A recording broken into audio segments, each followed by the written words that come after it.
Raul Manuel, mga kababayan, pinanood ko si Ka Eric doon sa SMNI kanina.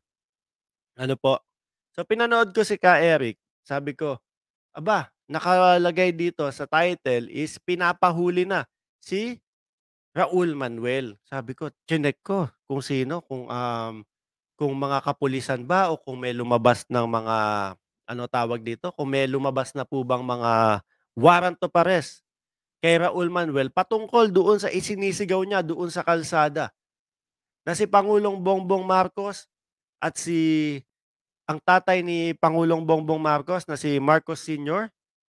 ay mamamatay ng mamamahayag. Itinapat po doon sa panahon o doon sa araw na si Percy Lapid ay, binaril po, mga kababayan. So, alam na natin kung ano ang ibig sabihin nila, um, gusto nilang maibaling ang atensyon ng tao na ang gobyerno o si Pangulong Bongbong Marcos ay isa sa may pakana nung pagkakamatay ni Percy Lapid, ano? So ngayon po lumabas po itong, suspect, sumuko po siya kaya nga po sabi ni ano, ni Secretary Benhur Abalos sabi niya, "Naku, hindi natin alam kung kanino ibibigay yung ano, kung kanino ibibigay yung gantimpala kasi sumuko, mga kababayan." So ngayon, inanalis ako at pinanood ko si, Ka Eric. Tama naman po yung sinabi niya. Itong si Raul Manuel ay ipinapahuli na ng taong bayan dahil nga po doon sa sinabi niya na ang Pangulong Bongbong Marcos at si Pangulong Marcos Sr. ay pumapatay ng mamamahayag. Ano po? Eh yun po ay walang katibayan at walang ebidensya si Raul Manuel dun. So ngayon po, nakita natin, base sa mga uma-attend, sa mga nanonood ng ating live stream, mga kababayan, karamihan po diyan, sabihin na nating 80% o 90% ng manonood natin, gusto na ipahuli si Raul Manuel dahil po doon sa kasinungalingan at pagbibintang niya sa ating pangulo. Ultimo nga po si JPE. Ultimo nga po si Juan Ponce Enrile na legal counsel ng ating pangulo, talagang tinitingnan kung ano yung magiging puwedeng kaso kay Raul Manuel.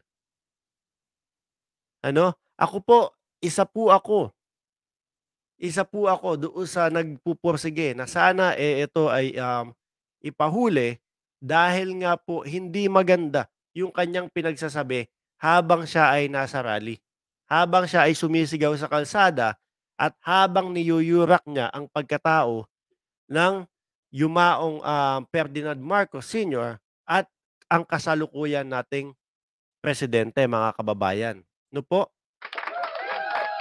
So sabi pa ni Ka Eric dito, kung kayo po ay makita niyo si Raul Manuel, ipagbigay niyo alam niyo lang po doon sa mga kapulisan, ano, at ipaliwanag niya kung totoo ba o iharap niyo si Raul Manuel doon sa suspect na sumuko para maipaliwanag niya kung ano yung sinasabi niya na si Pangulong Marcos ang nagpapatay kay Percy Lapid at tingnan natin kung magkatugma yung sinabi ni nakalimutan ko yung pangalan ng suspect.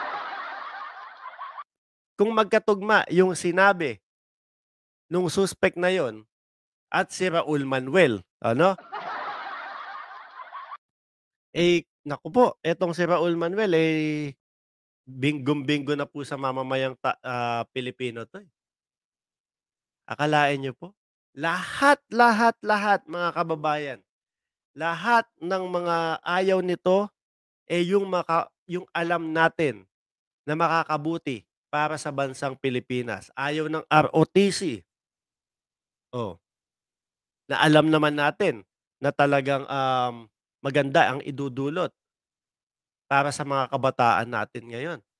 Hindi nalelembot-lembot, ano?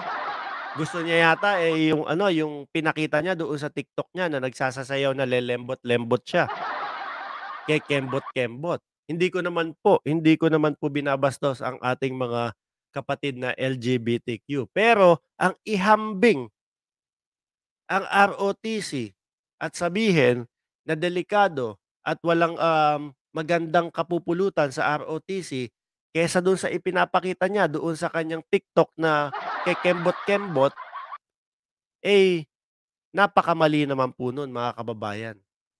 Naturingan po na congressman natin, pero ganun lang ang ipapakita. Miski makita niyo po yung mga ano niyan, mga argumento niyan sa Kongreso, palpak din po mga kababayan. Yung ROTC pasensya na po kung paulit-ulit kong sinasabi 'to, pero eto po kasi talaga yung, napansin ko sa kanya. Yung ROTC na sobra niyang inaayawan pagdating po doon sa Senado, ipaliwanag mo kung bakit ayaw mo ng ROTC. Ang kanyang ang diskusyon niya mga kababayan, yung kung bakit palalayain si Mayor Sanchez ng Kalawan. Iba po ang sinabi niya. Kasi ako naniniwala ako kung talagang ayaw mo 'yan at may backup ka nung may mga ebidensya ka at alam na alam mo yung mga sasabihin mo kung bakit ayaw mo ng ROTC, eh, naku, aabusuhin ko yung pagkakataon na nandoon ako para mas marinig. Kaso iba yung sasabihin mo, ibig sabihin wala kang alam, 'di po ba? Ibig sabihin is, hindi mo alam yung pinag-uusapan kung malayo yung isasagot mo. O ulitin ko po mga kababayan, ipinapahuli na po si Raul Manuel ng karamihan ng mamamayang Pilipino, ano? Magaling lang sa TikTok si Raul, magaling po ba yun, eh, parang butiki yung pagsayaw-sayaw, 'di po ba? Ipinapahuli po si Raul Manuel ayon po kay Ka Eric at base din po sa nakikita natin doon sa mga live stream natin at doon sa mga comment section na gustong mahuli at gustong makalaboso etong si Raul Manuel dahil po doon sa sinabi niya na ang Marcos Sr. at Marcos Jr. ay pumapatay ng mamamahayag, mga kababayan, ano? So, nakikita naman po natin sa kahit na anong section, kahit na anong comment section, gusto ng taong bayan na itong tao na 'to ay makalaboso. Sana malapit na, sana malapit na. At naku, ihabol ko din, 'wag nilang sasabihin at magsisisigaw sila na, "Oh, biktima ng political, prison si Raul Manuel." 'Wag nilang sasabihin 'yon dahil isasampal sa kanila ng taong bayan na, "Hindi, meron kaming ebidensya kung paano ang ginawang paninira niyang tao na 'yan sa ating pangulo. At meron tayong mga ebidensya kung paano lang ang ginagawa ni Raul Manuel sa ating bayan." Puro kalokohan lang, eh. O ROTC ayaw, ano pa ba? NTF-ELCAC ayaw, ano pa? Yung SIM card registration ayaw.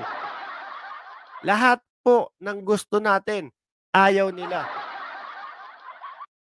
Eh, di mga nagpapatawa nga ano,